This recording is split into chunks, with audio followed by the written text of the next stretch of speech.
É início do século XX. A América muda de maneiras nunca imaginadas.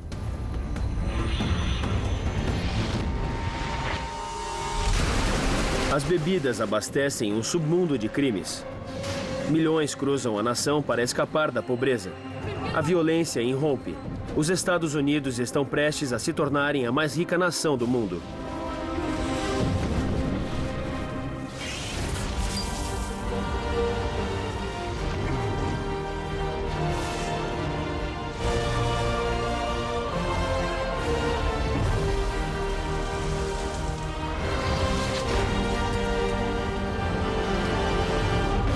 América, a saga dos Estados Unidos.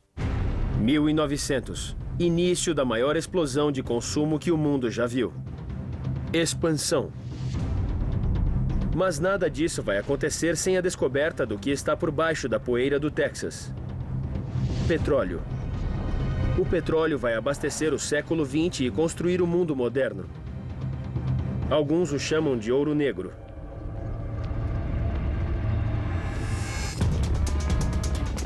Texas, um território selvagem e vasto.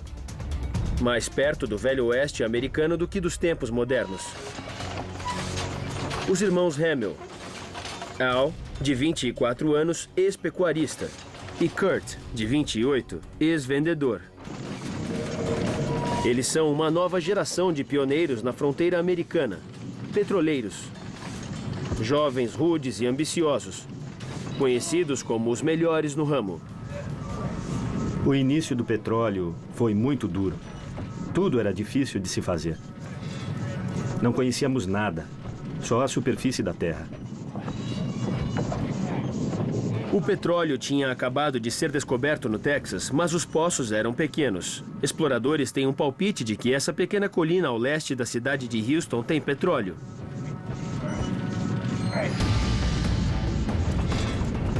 O que eles não sabem é que embaixo de seus pés há reservas de petróleo valendo mais de 11 bilhões hoje.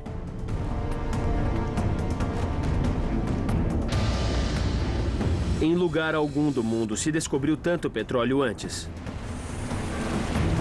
Os primeiros exploradores a lidar com essas reservas vão ficar muito mais ricos do que poderiam sonhar. O campo que os irmãos Hamill vão perfurar vai se tornar uma lenda. Ele se chama Spindletop. Até o fim da década de 1850, o petróleo tinha sido um incômodo para as pessoas. As pessoas que queriam cavar poços d'água e encontravam petróleo, por acaso, se consideravam umas azaradas. Mas com o desenvolvimento das estradas e a Revolução Industrial, pela primeira vez, as pessoas começaram a procurar o petróleo.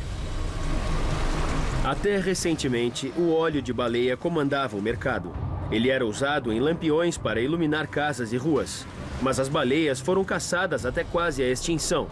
Uma descoberta a salvou: o petróleo. Formado por restos de pequenos organismos nos oceanos do mundo, ele está lá há uns 116 milhões de anos. Nativos americanos o usavam como remédio. Então, em 1854, cientistas na Pensilvânia descobriram que ele poderia ser usado para iluminação. Não houve mais volta. O carvão ainda domina a indústria, abastecendo trens e fábricas, mas ele é sujo e menos eficaz. Uma tonelada de carvão tem metade da energia de uma tonelada de petróleo. No lugar certo, com a máquina certa, a fortuna será certa. Esse é o sonho americano. Essa é a terra da oportunidade onde tudo é possível se você arregaçar as mangas e trabalhar. Exploradores tentaram perfurar Spindletop antes, mas todos os poços anteriores se esvaziaram. A terra é ótima para o cultivo, mas péssima para a perfuração. Poços anteriores atingiram centenas de metros de areia e falharam. Os Hamill ganham $6,5 por cada metro perfurado, o maior preço. Quando investidores pagam o máximo, eles esperam resultados. O contrato paga a eles até 366 metros. Se eles não atingirem petróleo até lá, acabou e ninguém fica rico. Está bom, está bom. Agora, eles estão em 120 metros. Buscar petróleo é um trabalho perigoso. 6.000 morrem em explosões de petróleo a cada ano. A maioria das máquinas são primitivas e quebram as rochas batendo nelas com um objeto pesado em um cabo. Mas isso é areia. Não se pode abrir caminho na areia. Os Hamill apostam numa tecnologia revolucionária, um motor a vapor que insere uma mangueira no chão. Até agora, ele conseguiu ultrapassar mais de 150 metros de areia e pedra sem falhar. Mas aos 180 metros, acontece um desastre.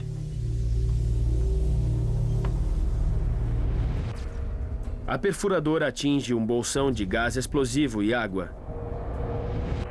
A pressão força o gás mangueira acima. Afastem-se!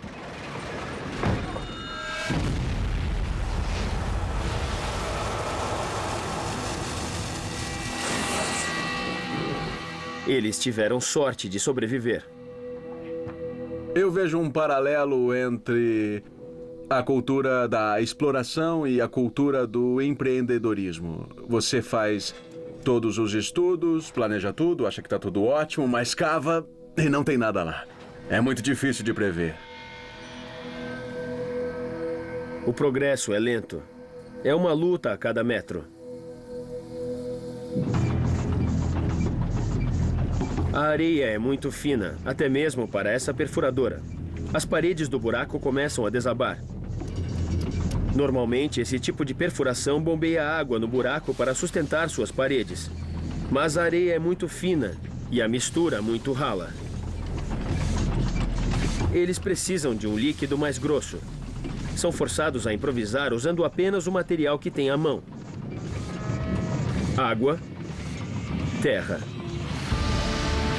e vacas.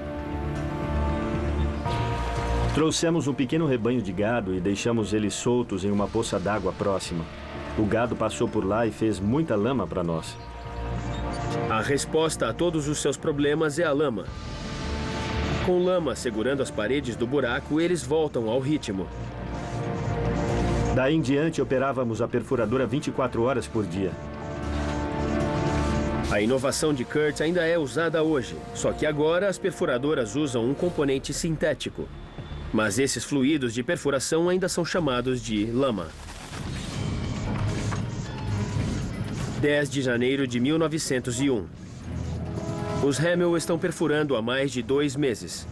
Eles passaram dos 330 metros e ainda não acharam nada. Mais 30 e eles terão que parar.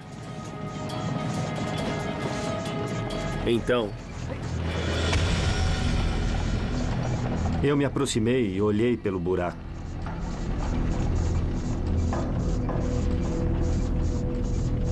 Eu ouvi uma coisa, um borbulhar bem baixo.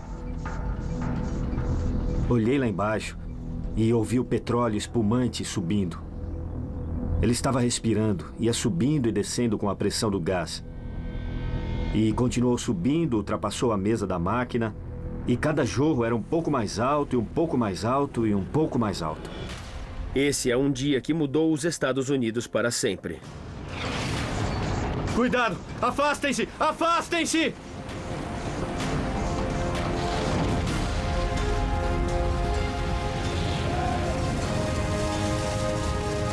Finalmente, ele subiu com tal força que passou direto pelo topo da torre de perfuração. Um geyser de petróleo atira quase 61 metros no ar. Os Hamill esperavam 50 barris por dia, mas o poço logo estaria bombeando 80 mil, tornando os Estados Unidos o maior produtor de petróleo do mundo. Do dia para a noite, os investidores que financiavam a perfuração ficaram quase 40 milhões mais ricos, e os irmãos Hamill viraram lendas. O petróleo jorrou do chão e foi cuspido por dias e dias até que eles pudessem controlá-lo. Isso marcou o início da era do petróleo nos Estados Unidos e talvez no mundo também.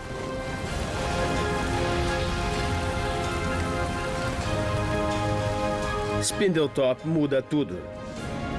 A produção de petróleo nos Estados Unidos aumenta 50% instantaneamente. Em um ano, nascem 500 companhias de petróleo, incluindo a Texaco e a Gulf.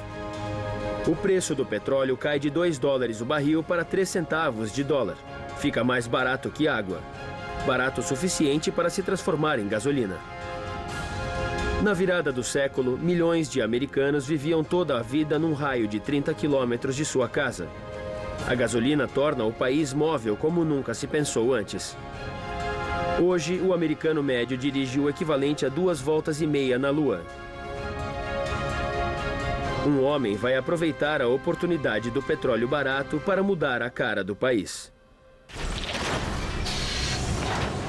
Detroit, 1908.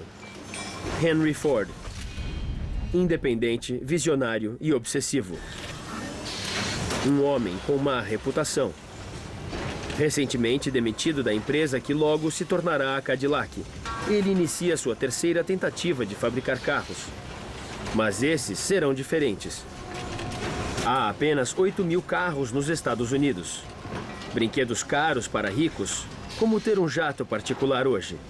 Havia dezenas de pequenas empresas fabricando carros que eram essencialmente brinquedos para ricos. Eles não eram confiáveis, eles não eram padronizados e eram fabricados à mão. Se você tivesse um carro, praticamente teria que ter sua própria equipe de mecânicos para manter a coisa funcionando. Ninguém sabe como fazer um carro que tenha baixo custo de manutenção e de aquisição. Henry Ford está prestes a mudar isso.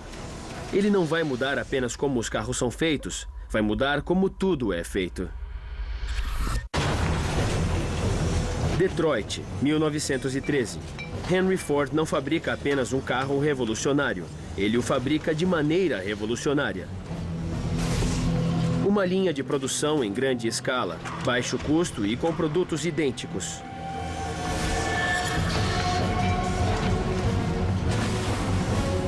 O homem que posiciona a peça não a parafusa. O homem que põe o parafuso não põe a porca. E o homem que põe a porca não a aperta. O trabalho é padronizado, simplificado. É uma maneira mais eficiente de se fazer tudo.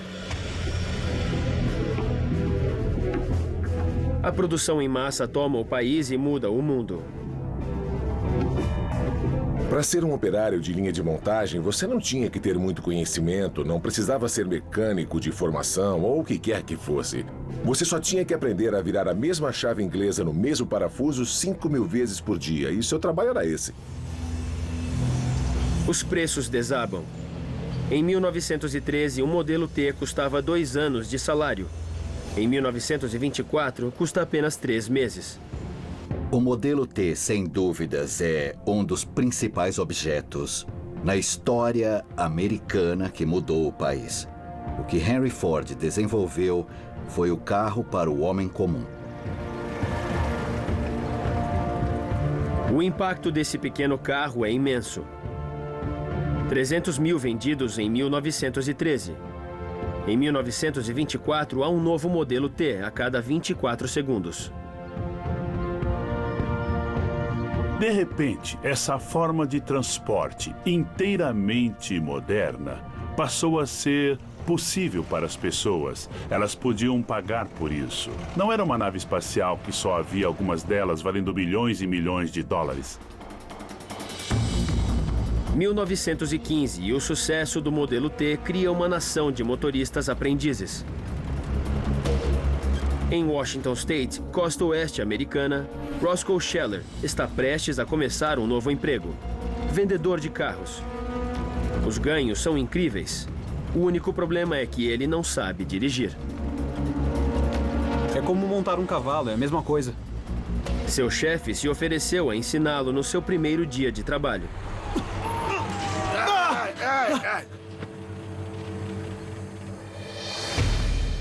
Logo, Roscoe tinha seus primeiros clientes. Por sorte, há um manual chamado Como Dirigir um Automóvel. Manobrar é uma arte em que o novo motorista deve se especializar. É sempre uma boa ideia aprender a dirigir primeiro. A direção é uma manipulação bastante simples. Uma boa ideia para começar é encontrar uma estrada reta e comprida, ligeiramente inclinada e livre de trânsito. Roscoe leva seus clientes para um test drive. A maioria está acostumada com cavalos e charretes. A maioria dos motoristas de primeira viagem ignorava completamente as curvas. Ao invés de usar o freio, eles gritavam "oh" com toda a força. Oh, oh, oh! Geralmente pediam que eu ensinasse a esposa e a qualquer garoto com idade suficiente para alcançar os pedais. O caso de amor dos Estados Unidos com o carro começou. O americano tem um sentimento de liberdade, de não ficar preso a um só lugar. Se eu não gosto daqui, ponho tudo dentro do carro, não peço permissão a ninguém, não tenho o que comunicar. E o carro realmente permite isso. Quando eu cheguei aos Estados Unidos, a primeira coisa que eu perguntei foi: como posso conseguir um carro? Eu era apaixonado por carros desde o início, porque essa maneira de se locomover permite que você veja muitos lugares, coisa que nunca vivi na China. Nunca. Uma coisa que eu queria fazer mais do que tudo na vida era comprar um carro. Roscoe Scheller é um dos vendedores pioneiros de carros. Hoje, os Estados Unidos dirigem 4,3 trilhões de quilômetros por ano em veículos que são descendentes do modelo T de Henry Ford. Nos anos 20, os carros estão transformando as vidas de milhões. Agora, você não precisa mais morar perto do trabalho. Os carros criaram os subúrbios gigantes, novas estradas e centros comerciais com estacionamentos gigantes. O maior espaço urbano de todos, Los Angeles, o centro de uma imensa indústria de entretenimento. 800 filmes produzidos por ano na década de 20, o dobro da quantidade de hoje. Negociações de terras estão a todo vapor. No topo da colina, uma empresa de corretagem compra 200 hectares. Eles contratam pedreiros da Itália para construir mansões de luxo com vista para a cidade. Casas dos sonhos perfeitas para os magnatas do petróleo e as estrelas de cinema. Para valorizar seu investimento, a maior placa de propaganda do planeta. 4.000 lâmpadas anunciam o nome desse luxuoso empreendimento. Hollywoodland. O diretor de cinema Busby Berkeley compra a primeira casa no local. Ela devia ser uma placa temporária, mas em 1949 o final é removido e se torna apenas Hollywood.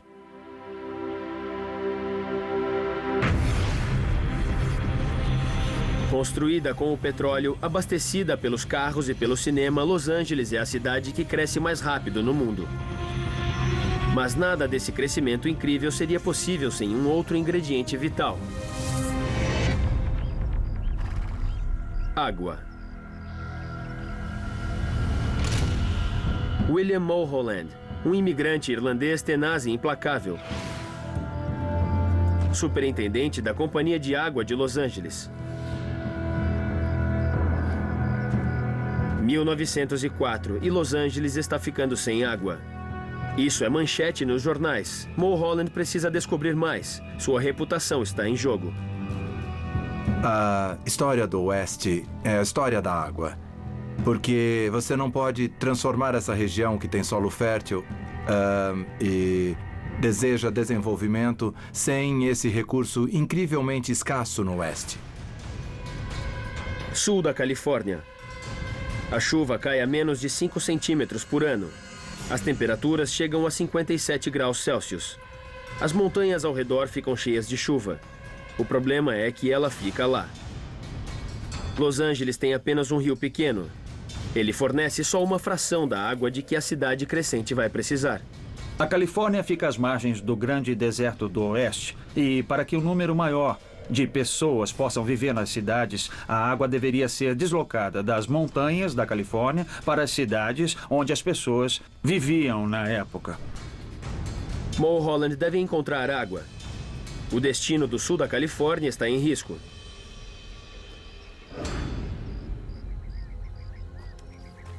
Sua busca começa fora da cidade. Nada. ele vai para 320 quilômetros a nordeste. Ainda nada.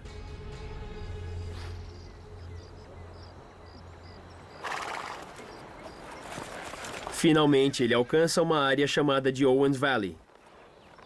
Ela é perfeita. A água que vem das montanhas forma um lago enorme de 280 quilômetros quadrados. E o resultado é um oásis de terras férteis. O povo local a chama de Suíça, na Califórnia. Ajudada apenas pela gravidade, essa água podia fluir até Los Angeles. Só seria necessário um aqueduto. Parece simples, mas o desafio para os engenheiros vai ser fenomenal.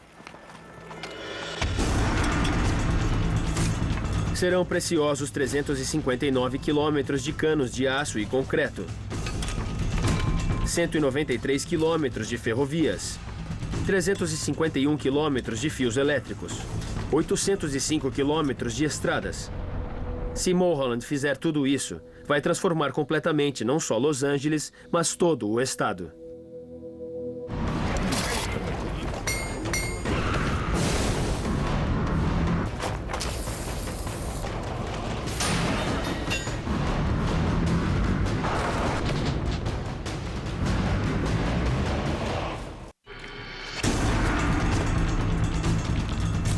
O aqueduto de Los Angeles. 5 anos, 5.000 homens, centenas de quilômetros de aço e concreto que mudaram a cara do oeste americano. Na época, era o maior projeto de água do mundo. Ele custou a vida de 43 homens. Finalmente, em 1913, foi terminado.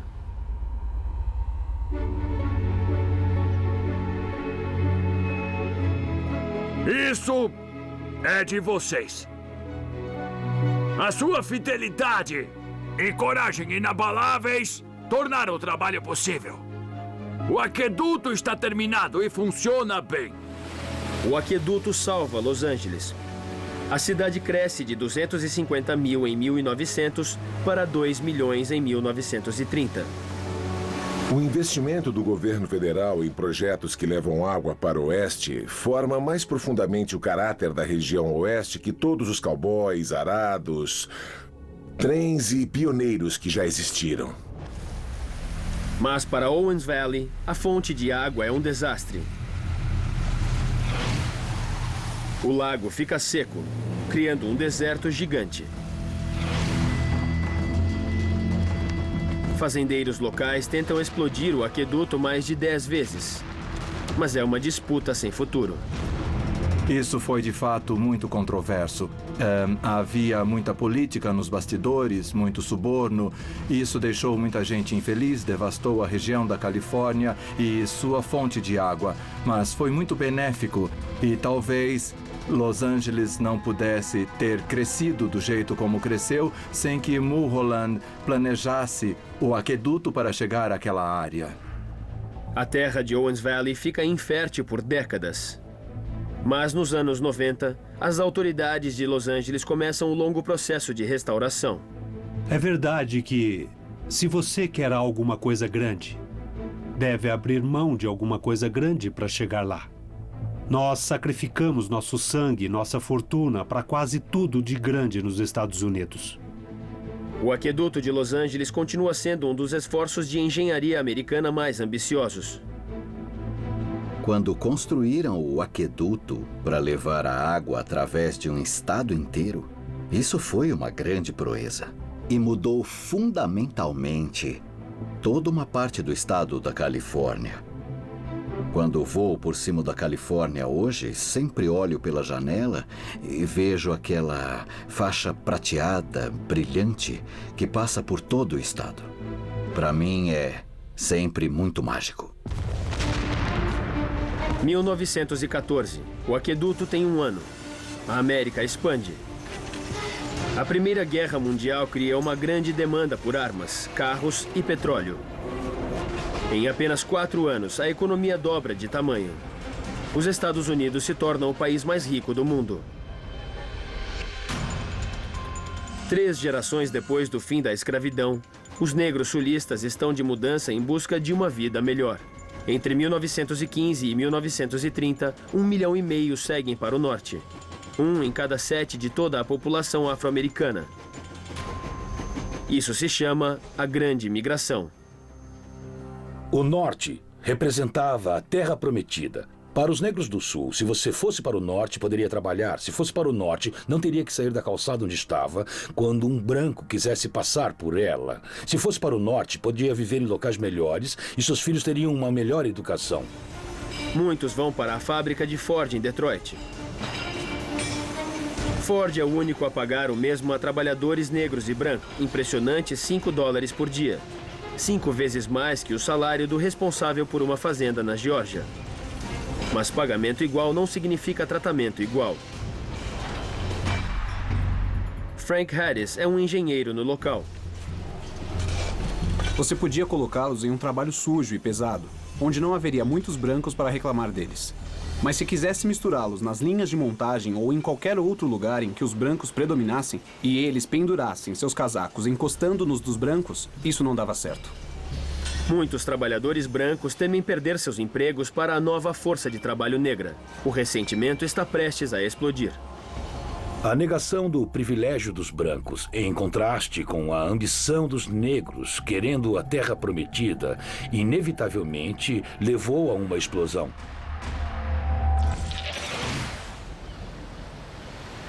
O estopim vai ser aceso no verão de 1919. Chicago. Não há segregação oficial, mas ela está em toda parte, até mesmo nas praias de Lake Michigan. Brancos se recusam a vender suas casas a negros. Proprietários de Chicago fazem uma reunião. A invasão negra é a pior calamidade que atingiu a cidade. Os donos de propriedades devem se manter unidos, quarteirão a quarteirão, para impedir essa invasão. Domingo, 27 de julho.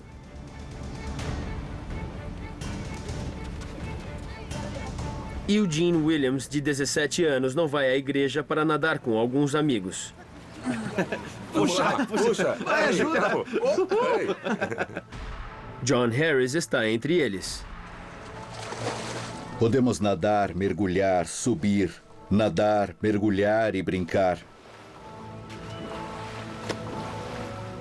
Um grupo de negros caminha pela Praia Branca. Eles não são bem-vindos. O que foi? O que você quer? Eu não sei. Não chega perto.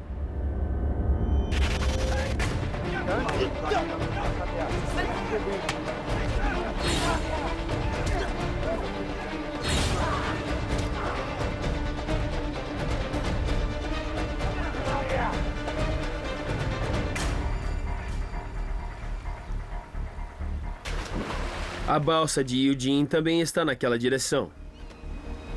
Isso vai causar problemas.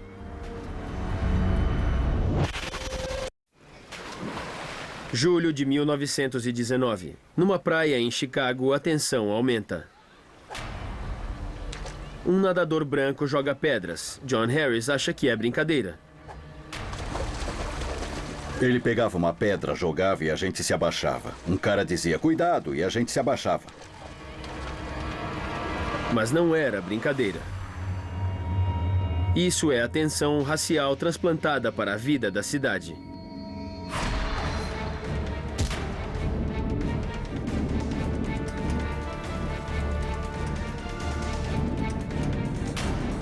Ah, meu Deus!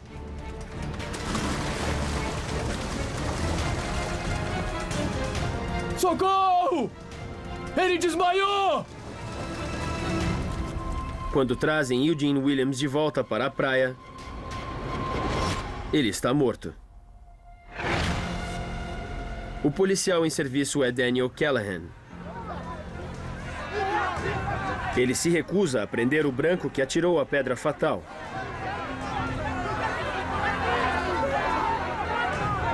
Mas prende um negro.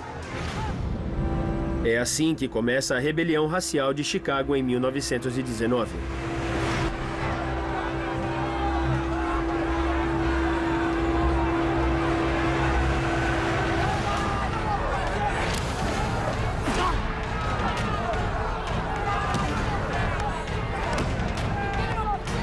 8 dias sangrentos. 500 feridos. E 38 mortos. 23 eram negros. Mas a violência só está começando. As rebeliões acontecem em mais 24 cidades pelos Estados Unidos. O período foi chamado de Verão Vermelho. Muitos achavam que a Terra Prometida não era o que eles imaginavam. O Norte era melhor do que o Sul, mas não era a terra do leite e do mel.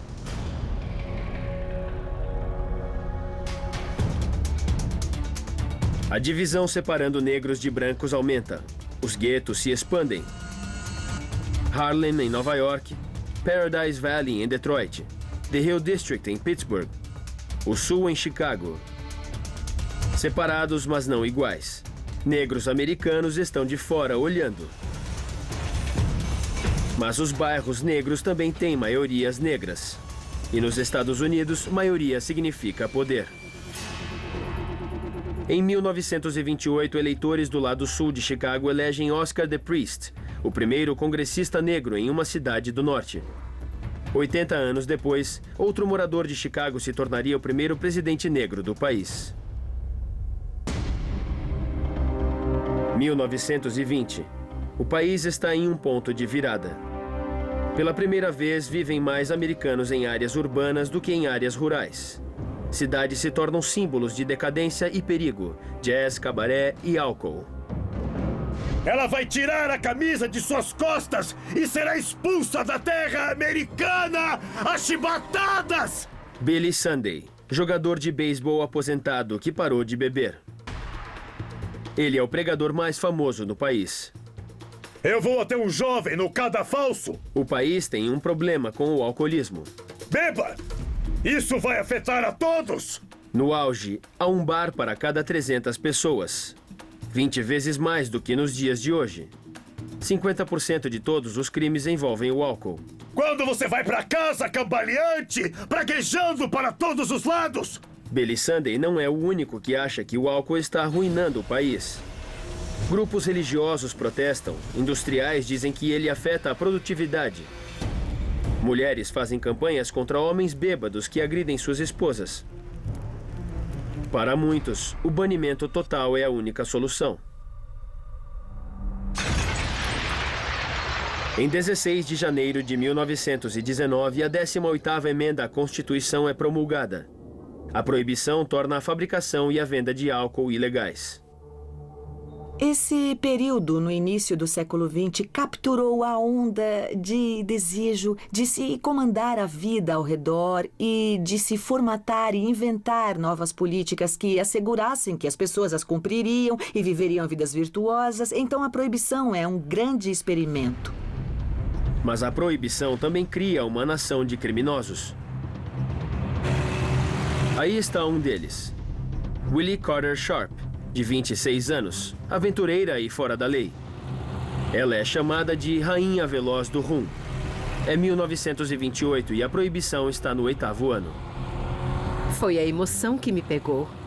Quando somos crianças, gostamos da emoção. Carros correndo, passando a toda pelas ruas. Por trás dela, há uma distribuidora de álcool ilegal, a Moonshine. O município de Franklin, na Virgínia, é um dos maiores produtores para a Moonshine, fabricando o álcool proibido que segue pelo país. O trabalho de Sharp é distrair agentes do governo federal. Em Franklin, acredita-se que 99 moradores em cada 100 estão envolvidos nesse comércio ilegal. Há destilarias secretas para todo lado. A Moonshine espalha pelo país 379 milhões de litros por ano. Até o presidente tem uma adega de vinhos particular. Parece tão ridículo. Qualquer um sabe que você não pode legislar sobre a moralidade. Você não pode impedir as pessoas de beberem. As pessoas precisam beber no final do dia. Burlar a lei é o novo esporte radical. Testemunhas locais veem Sharp em ação. Eu a vi passar pela cidade. Havia um carro federal atrás dela. Eles tentavam atirar em seus pneus. Ela dirigia a 120 km por hora e fugiu. Ela consegue fugir por causa disso. Um carro comum modificado para ter mais potência. Uma super bateria força ar a mais para dentro dos cilindros. O resultado é o primeiro carro americano modificado. Eles ficam tão populares que viram um novo passatempo nacional: a corrida de Stock Car. Ainda hoje, um cavalo de pau inglês se chama curva de contrabando. Mas há um lado negro no contrabando. O comercial de álcool ilegal vale dezenas de bilhões em dinheiro de hoje, e não é Willie Carter Sharp a encarregada dele. São os gangsters. O crime organizado tem influência nos Estados Unidos. Há os chefões da máfia como Lucky Luciano em Nova York, Frank Titi DeMaio de Kansas City, Joseph Iron Man Ardizon em Los Angeles, a família Licavoli em Detroit, Harry Rosen na Filadélfia, Charles King Solomon em Boston e em Chicago, o gangster mais famoso de todos, Al Capone. Ele ganha mais de $100 por minuto com o álcool ilegal. São 1.500 por dia. Mas sua sorte está prestes a mudar.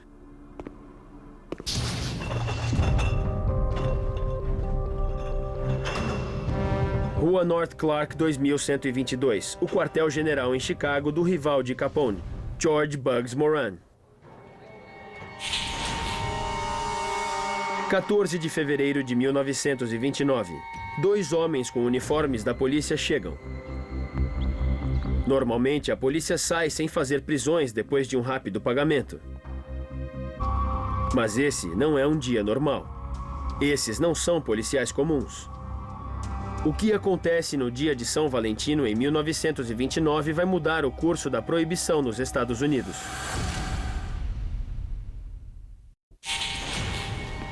Chicago, 1929.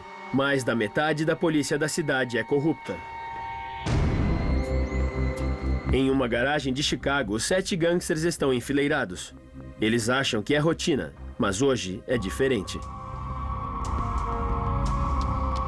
Atrás deles, um grupo de homens chega, 2 carregando metralhadoras Thompson.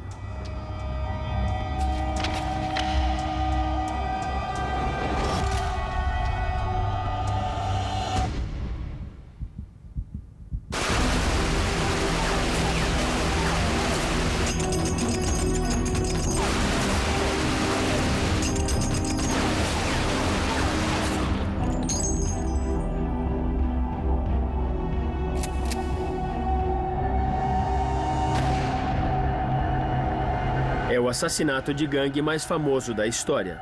A questão é, quem está por trás do tiroteio? A polícia ou Al Capone? Detetives e fotógrafos lotam o local.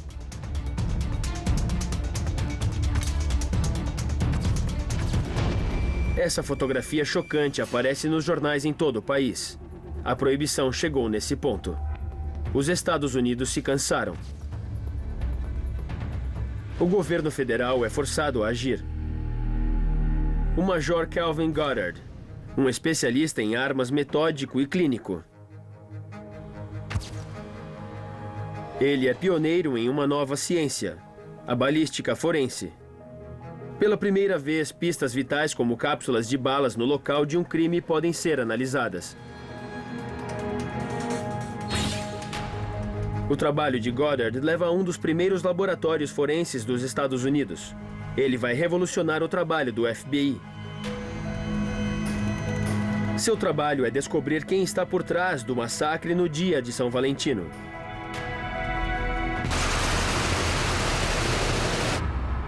Quando uma arma dispara, ela deixa marcas únicas na cápsula da bala, como uma digital.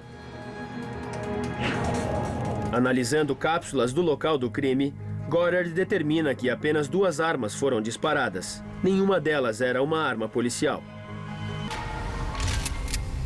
Tudo aponta para Capone.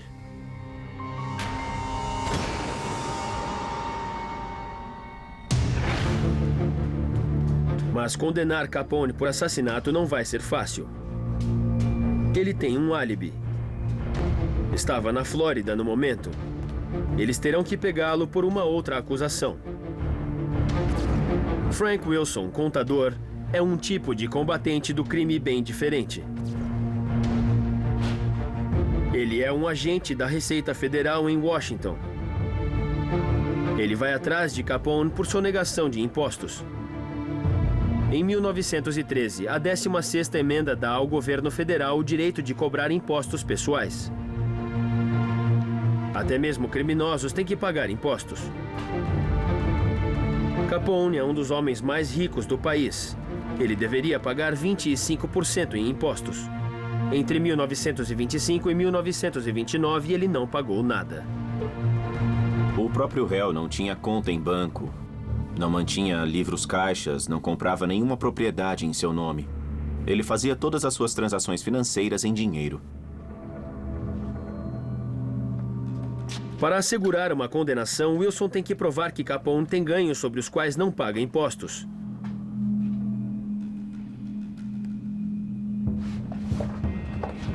Ele descobre um livro Razão, confiscado de um negócio chamado de Tabacaria Hawthorne, que desconfiava ser fachada de Capone.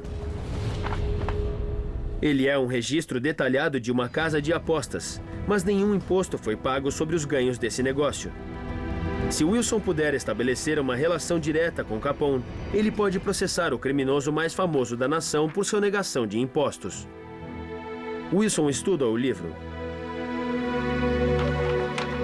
mas não consegue relacioná-lo a Capone. Então há uma virada. A caligrafia. Uma comparação cuidadosa da caligrafia no livro com outras de vários funcionários da organização Capone determinou que a escrita pertencia aos gerentes e ao caixa da tabacaria. A letra prova a relação de Capone com o negócio. É a evidência crucial. Em 18 de outubro de 1931, Al Capone é considerado culpado por sonegação de impostos e é sentenciado a 11 anos de prisão. Frank Wilson descobriu que ele não pagava seus impostos e o estranho é que esse homem fez tantas outras coisas, ordenou a execução de muita gente, foi responsável pelo assassinato de pessoas e o pegaram por sonegação. Impostos não são pouca coisa. A proibição foi um desastre. Ela aumentou bastante o poder do crime organizado. Isso custou ao governo bilhões em impostos perdidos. Gangsters como Capone ficaram ricos às custas do país. Mas agora, mais que nunca, o governo americano precisa de dinheiro. O colapso do mercado de ações americano em 1929 deixou a economia no chão. O governo está falido. Uma arrecadação sobre o álcool é uma solução. Em 5 de dezembro de 1933, a proibição é abolida. Morta pela necessidade de dinheiro vivo. É uma virada extraordinária. A única vez na história americana em que uma emenda à Constituição é revogada. As 3 décadas de explosão econômica abastecida por petróleo, carros e o crescimento rápido das cidades agora acabaram. A América está diante de tempos difíceis.